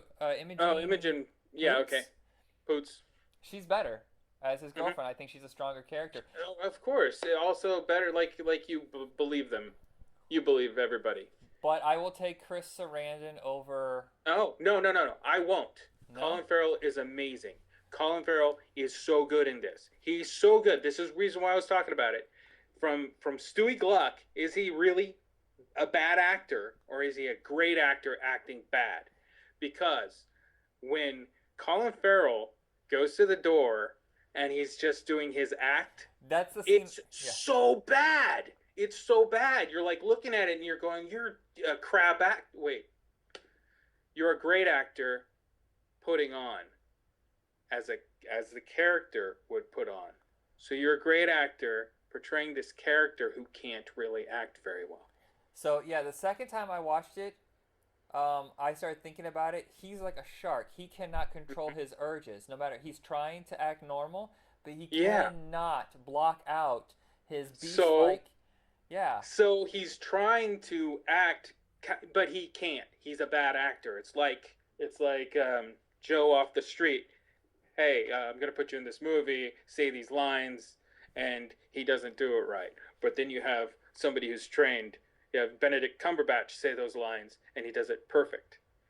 This is how Colin Farrell was behaving, and it's awesome. Yeah. It's such a layered performance, especially in that one scene. So layered, and I decoded it as I was watching it, instead of going like, oh, he's such a crappy act. No. Well, I He's think not. subconsciously Really. I was thinking of him as Bullseye, and I hate him as Bullseye. And Yeah. I kept thinking of that when he was doing it because it's kind of the same scenery chewing thing. So I think subconsciously I need to erase Bullseye from my brain Yes. and go You more do, towards the because fact. why did I not like Colin Farrell for so long? Bullseye. Why did I not like him for so long?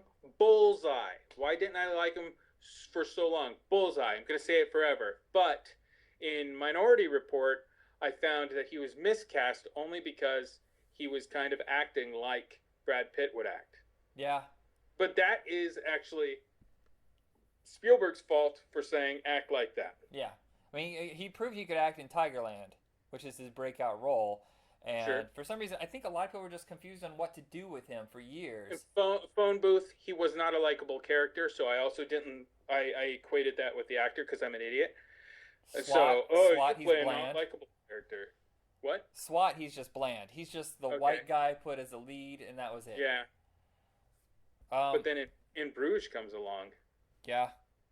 In Bruges, What's the Seven he- Psychopaths? That's yeah, awesome. Seven Psychopaths, but in Bruges first, and then I was like, oh, I like Colin Farrell in this movie a lot. Like, he's awesome. He's so good in Bruges. Oh my gosh, what the heck is happening to me? Because Bullseye, I can't. But in Bruges, because Bullseye, and then in Bruges, and so it's like this weird short circuiting happening in my head. Yeah. But I got over it. Fright Night, he proved himself again to me. Yeah, the Friday Night More series. than Chris Sarandon, but Chris is like theatrical. Like, True. what did you? I think maybe it's because it was the first one for me, and he was more romantic in that one, like the classic Yeah. vampire. But this one, he's just a beast. He's an animal. He's on the hunt. I think with Uh-huh. more viewings, I'll be able to like mold into the new one. But Yeah. Fright Night series is a frustrating one because the first one was a big hit. Mhm. And it should have spawned an equal sequel, you know? Even though they didn't really spend the same kind of money on It came sequels back too then. late. It came too late. It was Yeah. 88. It It's was the a year guys- too late. The guys who own the rights, they wanted to open their own company instead of letting Columbia Pictures do the sequel. And it just kept getting delayed and delayed. And they're the guys that did Night Flyers. They owned a company, I think it was called Vista. Very low budget movies. So instead of Right. making a Fright Night that was near the budget, the $8 million budget of the first one, they dropped Mhm. down to I think a $3 million budget. So the special effects had to go by the wayside. You know, set pieces. The film quality isn't very good.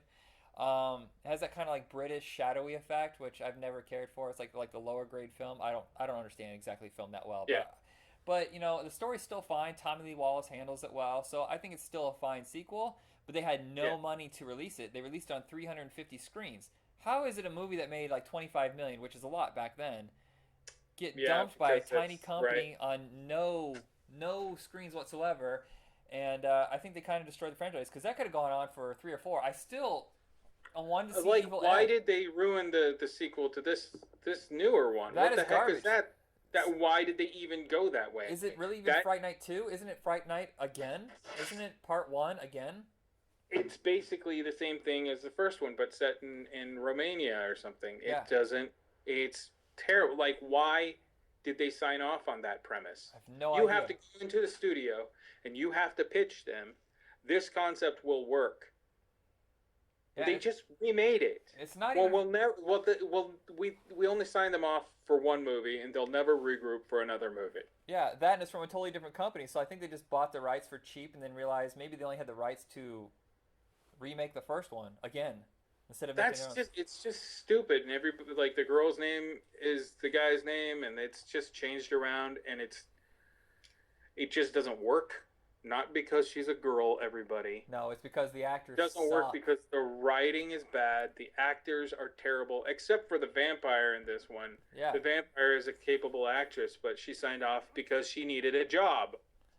The it's kids. not a good. It's the kids. The crux of the movie is the fact that they're not appealing. Mm-mm. Well, I guess we should Yeah. probably get back to the list. We have a couple. Yes. We've been. I can't believe we've been almost at 2 hours talking about this. We have 3 more. 3 more. I'll Do you- keep these short and stupid. Do you want to go to the dumb ones? Yeah.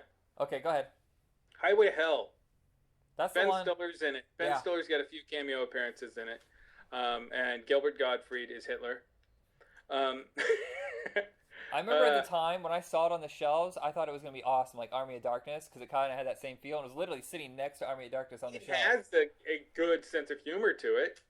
It's just also stupid. Like the whole thing is just incredibly dumb. And by the way, this is on my list of things to watch. This is not. I'm just talking crap about it. This is on my list of things to watch. Highway to Hell is a fun watch, but it's dumb. So it's good, so good they're bad. It's not even just so good they're bad. It's a decent production. I remember it seemed like it was because the guy he had just come off Drop Dead Fred. I believe it's the same director, so you could get a decent budget or whatever, and it had like Christy Swanson post Buffy the Vampire Slayer. So at least there's some money there. I think post is like because it was released post. I don't think so. Like it sat on the shelf for a while. Yeah. Chad Lowe was her boyfriend in that fiance. The guy from Sleeping with the Enemy. Stan. The guy from Sleeping with the Enemy. What's it? Patrick Bergen? Patrick Bergen. Yeah. And then there's some guy who's already in hell, who's a tough biker type guy, who's not. He's actually kind of a pretty boy. He was in the Stand TV miniseries. Yeah. But Adam Stork. Adam Stork. Okay, you have to drive. He drives into hell to get his fiancee back to rescue her, and then he comes upon various other residents of hell, and all hell is a big desert landscape with a few strange inhabitants, a city that they don't really do too much with. But Hellcop is the big pull here. Hellcop has all these scars dug into his face that have healed over, but they have like Pentagram 666, Anthrax, I don't know, Pantera, I don't know. It's like a heavy metal kid wrote on this guy's face with an X-Acto knife. And he has handcuffs that are literal hands. Everybody, it's so good. Ben Stiller's the cook, the chef of the diner, and he's cooking eggs and bacon on the sidewalk because it's hell and it's hot. So it's a little all the jokes kind of read ahead of time, huh?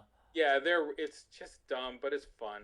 It's like it would be on HBO or Cinemax sometime late at night or at 4 p.m. sort of thing. Yeah, I think it's out of print.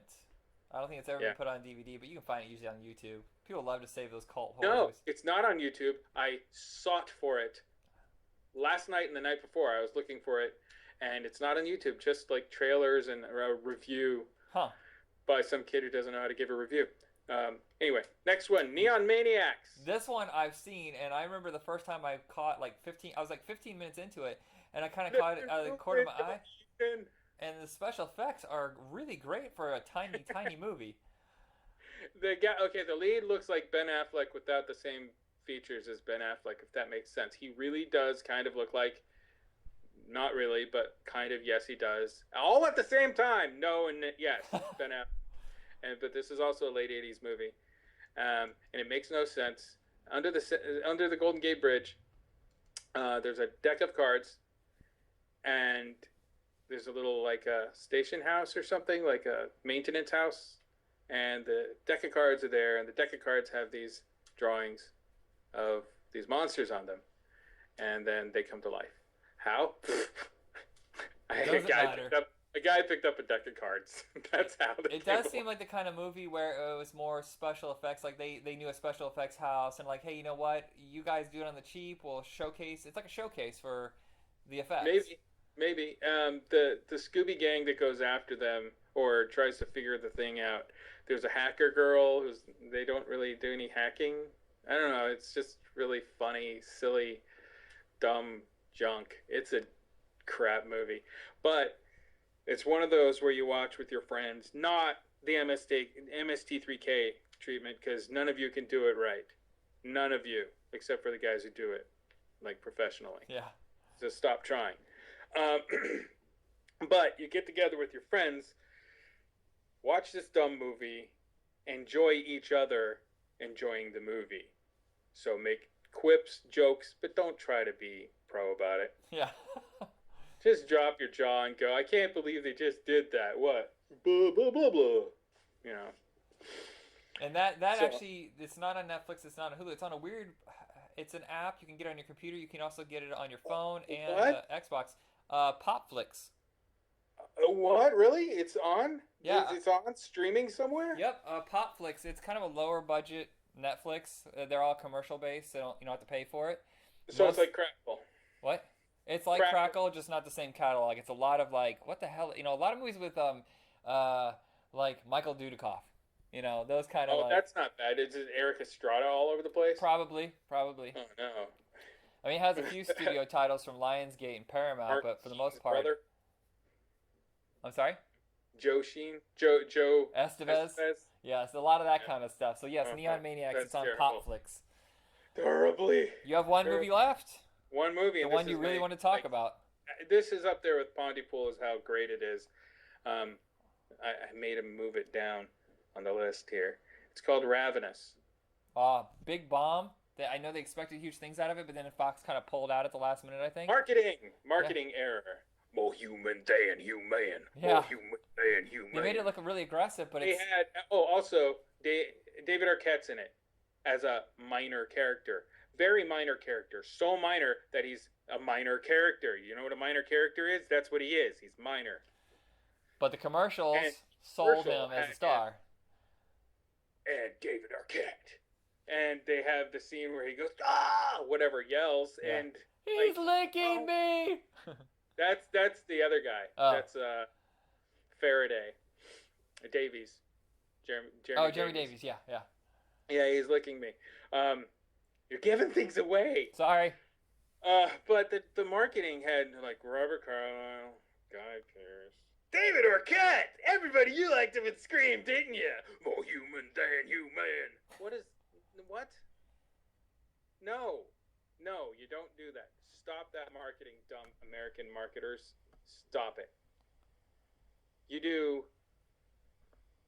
a mysterious trailer that doesn't tell you anything. That's what you do. Anyway, I watched the movie because I like Robert Carlyle, because I'm a real big fan of Trainspotting. And Guy Pearce is also really solid. But I hadn't actually really connected to his work because I'm, Priscilla, Queen of the Desert? It's before like Memento and LA Confidential. Yeah. No, it was after LA Confidential. Yeah, LA Confidential, right? But I'm still not that market. I did end up seeing that on video, but I'm not a Priscilla guy, and I'm not necessarily LA Confidential type guy. I am Ravenous guy. And what's also great about Ravenous is that the soundtrack is done in part. There's a 2-guy team. One of the guys, other guy, I don't remember your name. Damon Albarn. Oh. He's the lead singer of Blur, and one of the brainchilds behind Gorillaz. So, awesome soundtrack. Just super, super awesome soundtrack. It's a soundtrack that goes far beyond what the movie needed, as far as it doesn't. I don't say what the movie needed in a negative way. It doesn't like outperform the movie,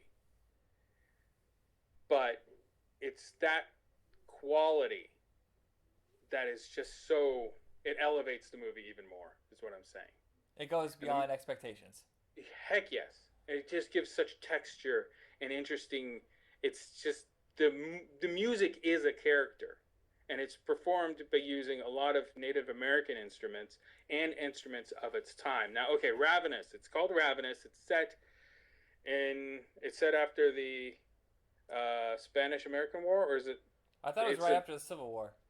It's not, because the war that they were having was against the Spanish or Mexicans. Okay.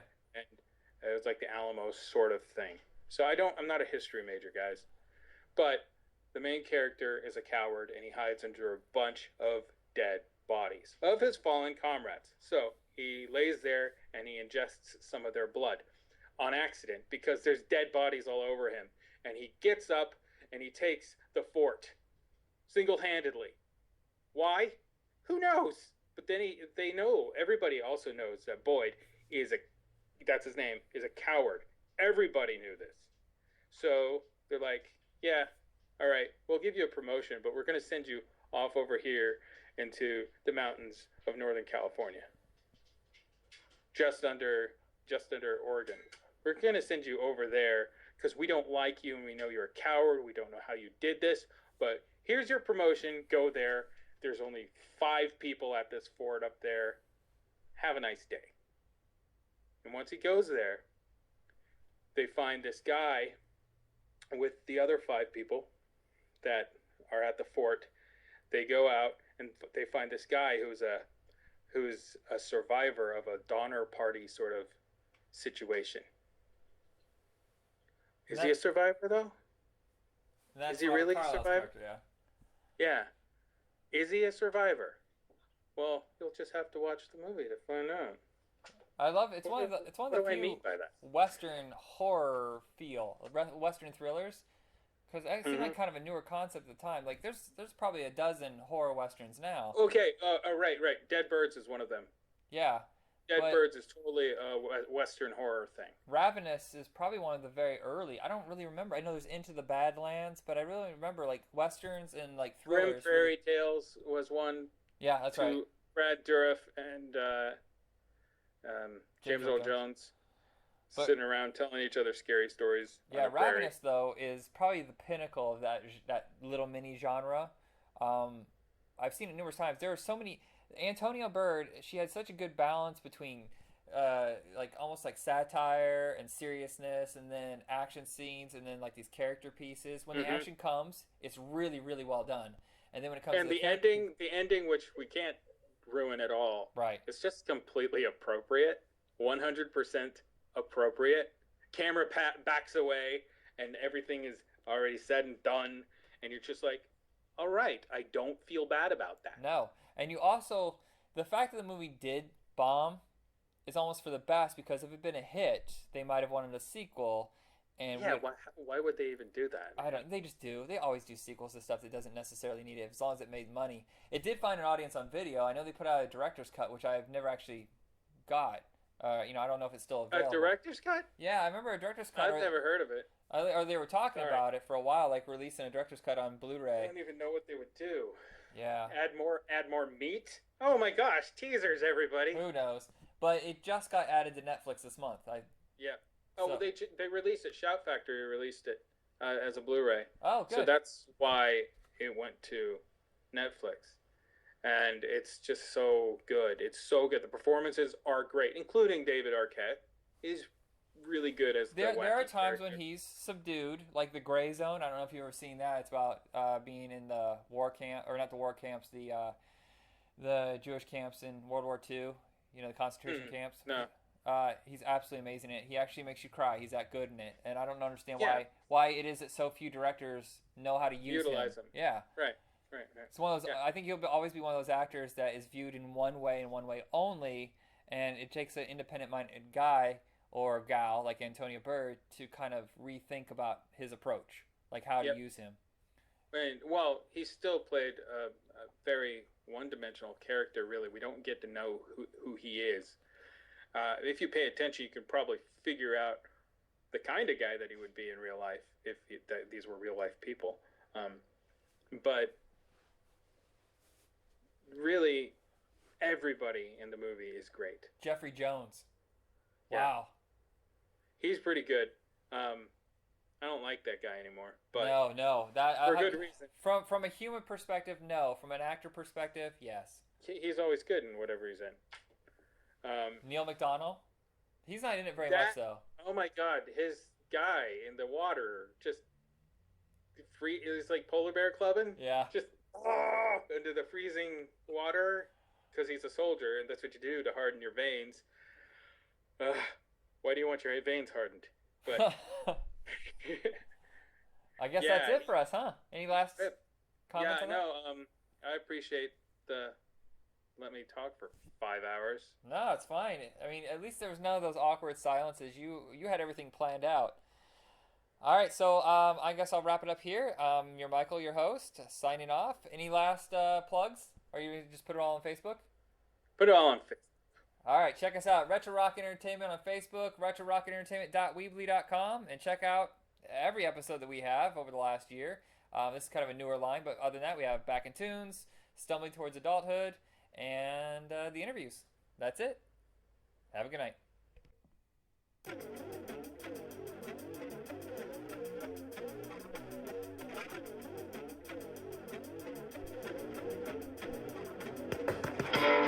a dream that you're being chased by a butcher without a face. Meat cleaver, swan at your head. Watch out or you're gonna be dead. That chainsaw is really not cool. Don't wanna be acting a fool. Be smart and use your brain, or you'll be in a world of pain.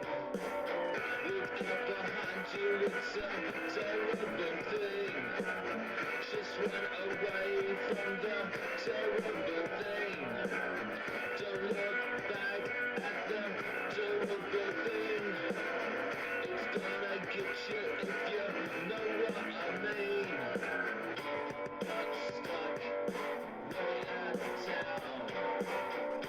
Bunch of mutants are hunting you down. You gotta use your pocket knife if you wanna stay alive. Body snatchers look over your friends. For them, it is the end. But not you. You have the skills. So God will drive to kill.